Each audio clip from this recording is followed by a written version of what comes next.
Nu, Kuzė, kelkis ir tau laikas į darbus. Ko tau iš manęs reikia? Turėjau šitokį nemažą klientą, kuris pirkdavo labai daug maikučių savo verslui ir sako, ar darai ant kepurių? Sakau, neturiu nieko su ko padaryti. Sako, nu, imčiau kelias kepurės. Nu, tai ką, nusipirkau aš šitą presą, padarė jis orderį 10 kepurių. Viskas. Ir nuo to laiko šitas presiukas nenaudotas. Praėjo gal 4-5 metai jau. Tai dabar vėl gavau vienos lietuvės užsakymą padaryti kelias maikutis ir kepurės. Einu vėl mokintis, kaip su juo elgtis.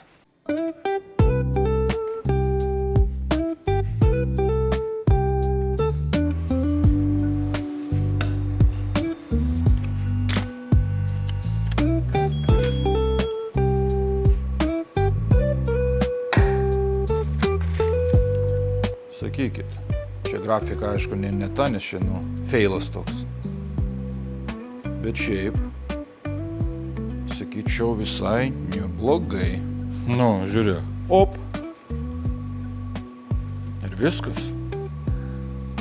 Tik viena problema dėl kepurių yra, tai kad tų modelių yra milijonas ir aš neįsivaizduoju, kaip ten išsirinkti. Aš buvau kažkada užsakęs kelias pažiūrėti ir atsiuntė.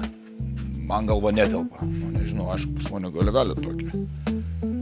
Nepamažinta. Dabar jums drąsiai galiu sakyti, jeigu jums reikia kepuriuko, kreipkitės pas Robertuką.